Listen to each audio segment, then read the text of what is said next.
We're talking with Chris Duane.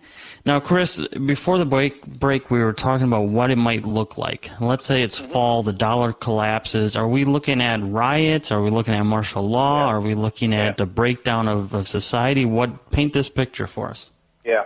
I think that you're going to see the country divided in two separate areas. And I think it's quite easy for people to see that in being in an urban area during an economic collapse where food and fuel stop getting transported because there is no, that there is no currency to exchange, and that, all these markets are going to collapse, and most of the jobs are related to some sort of paper shuffling, that this paradigm is going to change. And that urban areas are going to be the absolute worst place to be. I mean, we could look back to Katrina and see how when people have that slave mentality of that input-output disorder or believe into a paradigm or in a paradigm where they are relying upon a collective to take care of them, when the collective system ends, they're completely helpless.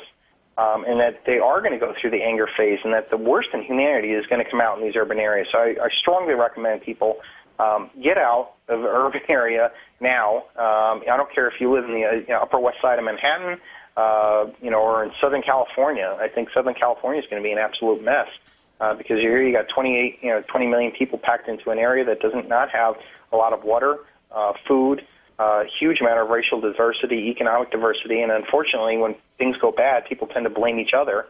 We saw from the LA riots. But that's going to burn out. You're going to see, 3, 6 months, a year of, really bad things going on in urban areas. But I think at some point, a collectivist, fascist, 1984 police state type system will dominate those areas. And you can see, a guy like Mike Bloomberg and Rahm Emanuel coming in and, bringing the heavy hand of collectivism down, of a police state down to, to bring order to chaos. And I think what will arise out of that is a lot of these economic, urban areas, after they get, really beat up, you're going to end up with a very 1984-like police state where you're going to see cameras on the corners and checkpoints and, all sorts of controls that they would love to, introduce if given the right scenario. So I think that's one, future that I see, coming down the road for most of America. And that's for people who, can't get ahead of the curve, that are stuck in this mentality. They'll actually welcome a police state. They welcome a welfare state now. They welcome a warfare state now. They welcome that. And to me, that's that urban area. But the rest of the country, I think... Go ahead.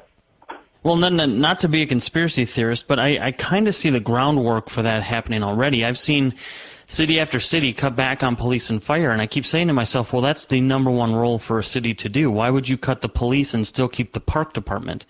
Mm-hmm. And I'm thinking, well, if there is a crash, then the people will actually welcome and beg for some sort of federalized implementation of law enforcement. Because please help us, because we can't provide for ourselves. Exactly. The thing that I am most excited about is the people who can get ahead of this curve, who do have, real ideas about what's going on, are moving out to the country. I moved from probably the 5th most affluent town in the country, Summit, New Jersey, where we had our business. Out of that, I walked away from it, and now I'm living in cornfields out in, Cleveland, Ohio area.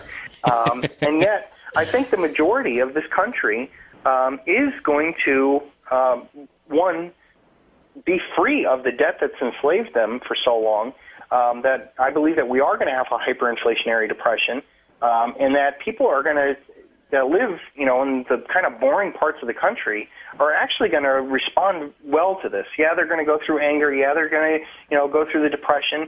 But I think at some point, some communities, states, counties, local governments, things are actually going to go and embrace the Constitution and honest money and say, hey, the dollar's dead, but you know what? Come to us. We love gold and silver.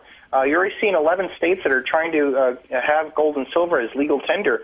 That's going to become more popular in more areas.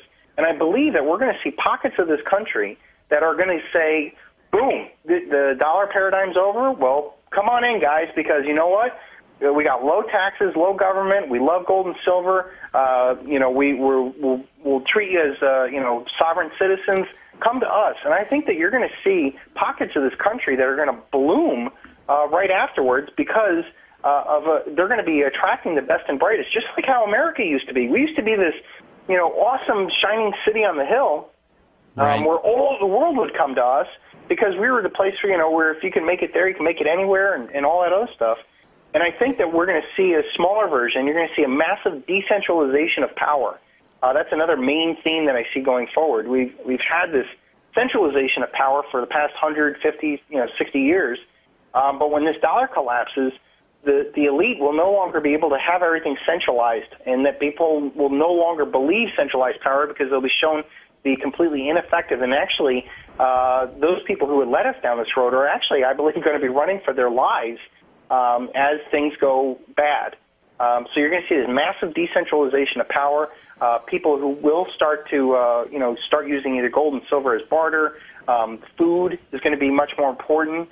Farmers, I think, are going to be. This is another great theory, another great thing. So, and I'm sorry to talk so fast, but I feel like I got so much on my mind. I know these breaks go by so fast. Just as much as paper wealth is not going to be valued and real tangible wealth is, like gold and silver, the same thing that humanity is going to value jobs and, skills. So in this paradigm, those that benefit the most off of it provide absolutely nothing of real value to the society. They're the lobbyists, they're the marketers, they're the politicians, the Wall Street brokers, hairstyle, all these really things. These are the most highest paid people, the actors, the sports people. Those are the ones that are benefiting the most off of this debt paradigm. And yet in this paradigm, the people who actually do stuff that are real value are not valued at all. The electrician, the engineer, the farmer, people who actually do something to provide real value.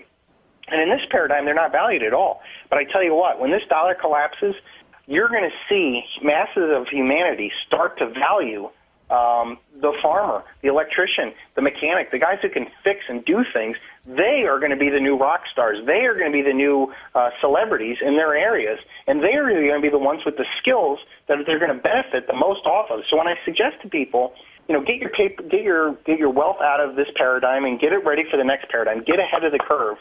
Same goes with your job, because most of us had jobs that are just not going to be around anymore. I mean, I was a car dealer. I was an internet, operations manager. Those jobs aren't going to exist anymore. And people who can do real things will become more valuable. So start doing things now that can help people, that provide real value to people. Even if it's, doing what me and you were doing. Education is going to be more valuable because all of humanity is going to want to wake up and understand what had happened. And I think you're going to see a real rise of real entrepreneurship, real free enterprise again, because a lot of people right now continue to blame capitalism. Oh, look, it's capitalism. That's what did this to us. And in reality, it's the lack of capitalism which did it to us. It's this social communistic, what I call ComCap, where they give the appearance of capitalism, but in reality, it's just communistic. And I think we'll see a real rise of real entrepreneurs again. For anybody to start a business. Exactly.